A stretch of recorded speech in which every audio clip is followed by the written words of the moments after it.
నమస్కారం. ఈరోజు మనం హైదరాబాద్ చరిత్రలో చాలా కీలకమైన, ఒక రకంగా చెప్పాలంటే చాలా గందరగోళంగా ఉన్న ఒక సమయం గురించి మాట్లాడుకుందాం. మొదటి నిజాం చనిపోయిన తర్వాత సింహాసనం కోసం మొదలైన వారసత్వ పోరాటమిది. ఈ సంక్షోభం చూట్టానికి హైదరాబాద్ గురించైనా దాని ప్రభావం మొత్తం సౌత్ ఇండియా భవిష్యత్తునే మార్చేసింది. సో పదండి, ఈ అధికార నాటకంలోకి వెళ్ళి అసలు ఏం జరిగిందో చూద్దాం. అవును, ఇది కేవలం మామూలు కథ కాదు. హైదరాబాద్ సింహాసనం కోసం జరిగిన కుట్రలు, యుద్ధాల కథ. అంటే అధికారం కోసం సొంతవాళ్ల మధ్య పోరాటాలు, బయటివాళ్ల జోక్యం, ద్రోహాలు అన్నీ ఉన్నాయిందులో. మరి చివరికి ఆ సింహాసనం ఎవరిని వరించింది? ఎవరు బలైపోయారు? చూద్దాం రండి. సరే, ఈ మొత్తం కథని మనం ఒక 5 భాగాలుగా విడగొట్టు చూద్దాం. ఫస్ట్, పవర్ వాక్యూమ్ అంటే అధికార శూన్యత ఎలా ఏర్పడిందో చూస్తాం. ఆ తర్వాత ఫ్రెంచ్ వాళ్లు వేసిన ప్లాన్స్ ఏంటి, ఆ తర్వాత జరిగిన కొన్ని యుద్ధాలు మొత్తం సీన్ని ఎలా మార్చేశాయో, తర్వాత ఇంగ్లీష్ వాళ్లు ఎలా పైచేయి సాధించారు, ఫైనల్గా అధికారం ఎలా చేతులు మారిందో చూద్దాం. సరిగ్గా ఇక్కడే మన కథ మొదలవుతుంది. మొదటి నిజాం చనిపోవడంతో ఒక పెద్ద అధికార శూన్యత ఏర్పడింది. హైదరాబాద్ రాష్ట్రాన్ని స్థాపించిన నిజాముల్ ముల్క్ 1748లో చనిపోయారు. అంతే, ఆ సింహాసనం ఖాళీ అవ్వగానే దాన్ని దక్కించుకోవడానికి వెంటనే భీకరమైన పోటీ స్టార్టయింది. కుటుంబంలోనే అధికారం కోసం పోరాటం మొదలైంది. సరే, ఈ సింహాసనం కోసం పోటీలో మెయిన్గా ఇద్దరున్నారు. ఒకవైపు నిజాం కొడుకు నాసిర్ జంగ్, ఇతనికి బ్రిటిష్ వాళ్ల సపోర్టుంది. మరోవైపు నిజాం మనవడు ముజఫర్ జంగ్, ఇతని వెనుక ఫ్రెంచ్ వాళ్లున్నారు. చూశారా? అంటే ఇది కేవలం కుటుంబ గొడవలా మొదలైనా వెంటనే రెండు పెద్ద యూరోపియన్ శక్తుల మధ్య ఆధిపత్య పోరుగా మారిపోయింది.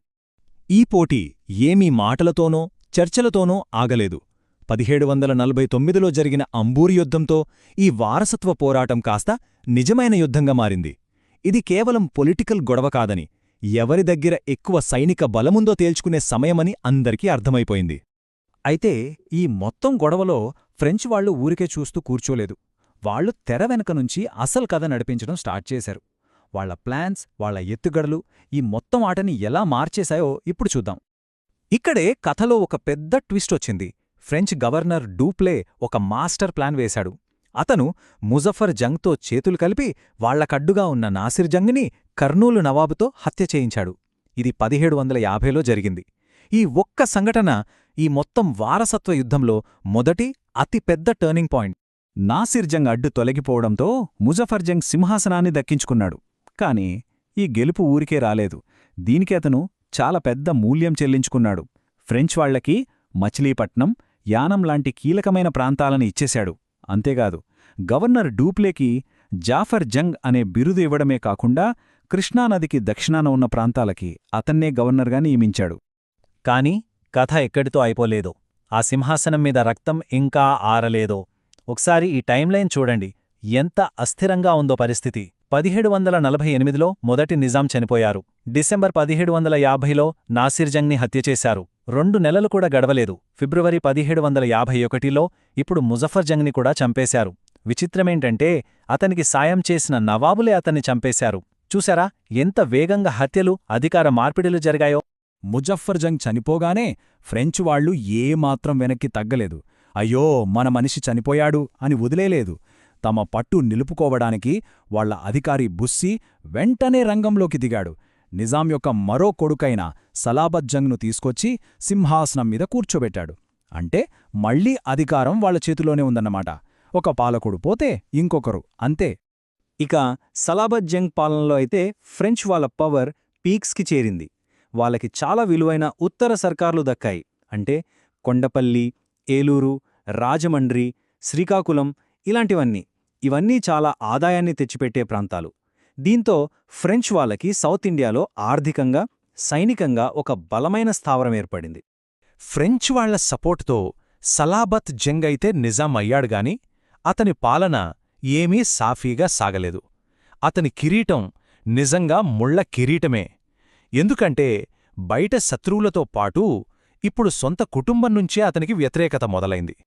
ఈ ఫ్రెంచ్ వాళ్ల పెత్తనం రోజురోజుకి ఎక్కువైపోవడం సలాబత్ జంగ్ సొంత సోదరులకే నచ్చలేదు. నిజాం అలీఖాన్, బసాలత్ జంగ్లు దీన్ని గట్టిగా వ్యతిరేకించారు.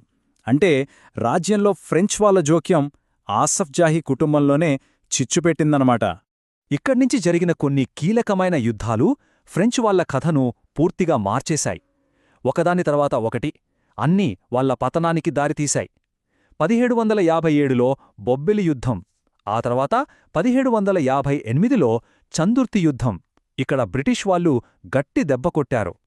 ఇక 1759లో మచిలీపట్నం కోటను కూడా బ్రిటిష్ వాళ్ళు లాగేసుకున్నారు. ఫైనల్గా 1760లో జరిగిన వందవాసి యుద్ధంతో ఫ్రెంచ్ వాళ్ల కథ దాదాపు ముగిసిపోయింది. ఫ్రెంచ్ వాళ్ళు ఇలా బలహీనపడటం ఇంగ్లీష్ వాళ్లకి ఒక గోల్డెన్ ఆపర్చునిటీలా దొరికింది. వాళ్ళు సమయం కోసం ఎదురుచూడలేదు. దొరికిన అవకాశాన్ని వెంటనే అందిపుచ్చుకున్నారు.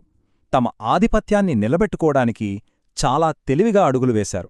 చరిత్రకారులు చెప్పే మాట ఇది: ఆంధ్రదేశంలో ఫ్రెంచ్ వాళ్ల పతనానికి కారణం చందుర్తి యుద్ధమే.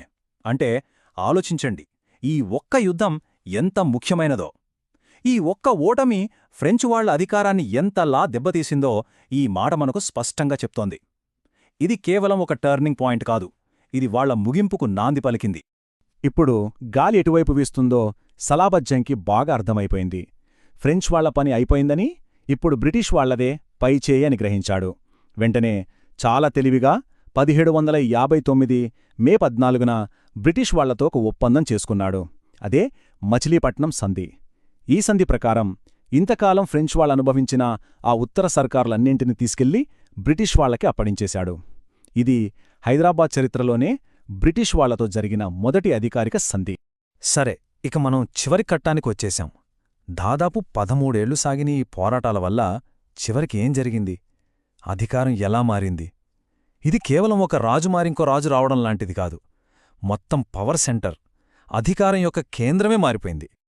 చివరికి ఫలితం ఏంటంటే, 1 దక్కన్ ప్రాంతంలో ఫ్రెంచ్ వాళ్ల ప్రభావం పూర్తిగా శాశ్వతంగా పోయింది. 2 ఉత్తర సర్కార్ల లాంటి ఎంతో విలువైన సంపన్నమైన ప్రాంతాలు బ్రిటిష్ వాళ్ల చేతిలోకి వెళ్లాయి. 3 ఇది సౌత్ ఇండియాలో బ్రిటిష్ సామ్రాజ్యానికి ఒక బలమైన పునాది వేసింది. ఇక ఫ్రెంచ్ అండతో అధికారంలోకొచ్చిన సలాబత్ జంగ్ ఇప్పుడు బ్రతకాలంటే బ్రిటిష్ వాళ్ల దయమీద ఆధారపడాల్సిన పరిస్థితికొచ్చాడు. ఈ మొత్తం కథను ఒక ఆశ్చర్యకరమైన విషయంతో ముగిద్దాం. ఇంత గందరగోళంలో హైదరాబాద్ సింహాసనాన్ని ఏలిన నాసిర్ జంగ్, ముజఫర్ జంగ్, సలాబత్ జంగ్ ఈ ముగ్గుర్ని అసఫ్ జాహీ వంశస్థులుగా అధికారికంగా గుర్తించలేదు. వాళ్లకి నిజాం అనే హోదా కూడా ఇవ్వలేదు. ఎంత విచిత్రం కదా! చరిత్రలో ఇంత పెద్ద పాత్ర పోషించినా వాళ్లనసలు నిజాంలుగానే లెక్కలోకి తీసుకోలేదు. అంటే చరిత్ర ఎప్పుడూ గెలిచిన వాళ్లవైతే ఉంటుందనడానికి బహుశా ఇదే ఒక